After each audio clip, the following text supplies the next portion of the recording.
ಕಲಾವಿದೆಯಾಗಿ ನೀವು ಇಂಡಸ್ಟ್ರಿಯಲ್ಲಿ ಕಾಲಿಟ್ರಿ 34 ವರ್ಷಗಳಾಗ್ತಾ ಬಂದು ಸಿನಿ ಜರ್ನಿಯನ್ನು ಮೆಲುಕು ಹಾಕಿದ್ದಾರೆ. ಓ ಮೈ ಗಾಡ್, ತುಂಬಾ ದೊಡ್ಡ ಡೀಪ್ ಕ್ವೆಶ್ಚನ್ ಅದು. ನಾನು ಆಗ್ಲೇ ವೇದಿಕೆ ಮೇಲೂ ಹೇಳ್ದೆ, 1999 ಸೆಪ್ಟೆಂಬರ್ 19ನೇ ತಾರೀಕು ಹೃದಯ ರಿಲೀಸ್ ಆಗಿದ್ದು.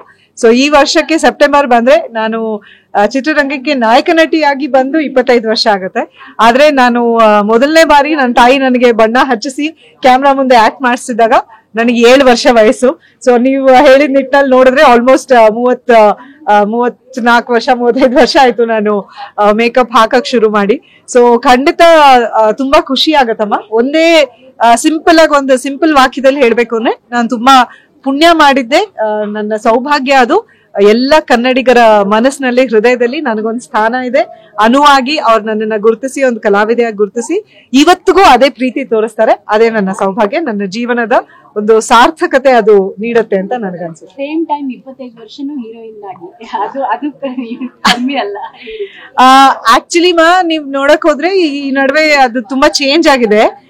ನೀವು ಹಿಂದಿನ ಸಮಯದಲ್ಲಿ ನೋಡಿದ್ರೆ ಜಯಂತಿ ಅಮ್ಮ, ಭಾರತಿ ಅಮ್ಮ, ಲೀಲಾವತಿ ಅಮ್ಮ, ಸರೋಜಾದೇವಿ ಅಮ್ಮ ಅವರೆಲ್ಲ ಎಷ್ಟು ವರ್ಷ 15, 20, 25 ವರ್ಷ ಹೀರೋಯಿನ್ಸ್ ಆಗಿ ಎಷ್ಟು ಸಿನಿಮಾಗಳು, ಎಂತೆಂತ ಪಾತ್ರಗಳು ಎಲ್ಲ ಅದ್ ಹಾಗೆಯೇ ಚೇಂಜ್ ಆಗ್ತಾ ಬಂತು ಅನ್ಸತ್ತೆ. ಅಂಡ್ ನಾನು ಎಂಟ್ರಿ ಕೊಡೋ ಟೈಮ್ಗೆ ಗಿರಿಯಕ್ಕ, ಶ್ರುತಿ ಅವರು, ಸುಧಾರಾಣಿ ಅವರು, ಮಾಲಾಶ್ರೀ ಅಕ್ಕ ಅವರು, ಆಮೇಲೆ ಪ್ರೇಮಾ ಅವರು, ದೇವರ್ ಆಲ್ ರೂಲಿಂಗ್ ಇಂಡಸ್ಟ್ರಿನ. ಅಂತ ಟೈಮಲ್ಲಿ ನಾನ್ ಬಂದೆ. ನಾನು ಆದ್ಮೇಲೆ ಆಫ್ಕೋರ್ಸ್ ಎಲ್ಲಾ ರಮ್ಯಾ ಅವರು, ರಾಧಿಕಾ ಅವರು, ರಕ್ಷಿತಾ ಅಂಡ್ ರಾಧಿಕಾ ಕುಮಾರಸ್ವಾಮಿ ಎಲ್ಲರೂ ದೇ ಆಲ್ ಕೇಮ್. ಸೊ ಆ ರೀತಿ ಐ ಫೀಲ್ ಒಂದೊಂದು ಎರಾ ಅದು.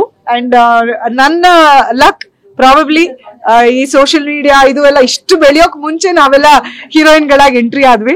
ಸೊ ಅದು ಜನರಿಗಿನ್ನ ಹತ್ರ ರೀಚ್ ಆಗೋಕ್ ತುಂಬಾ ಈಸಿ ಆಯ್ತು ಅನ್ಸುತ್ತೆ. ಇವತ್ತಿಗೂ ಜನ ಹೆಸರಿಟ್ಟು ನಮ್ಮನ್ ಗುರ್ತಿಸ್ತಾರೆ, ನಮ್ಮನ್ ನೋಡಿದ ತಕ್ಷಣ ಅನು ಮೇಡಮ್ ಅಂತಾರೆ ಅನ್ನೋದೇ ನಿಜವಾಗ್ಲೂ ನಮ್ಮ ಲಕ್ ಅಂತ ನನ್ನ ಭಾವನೆ.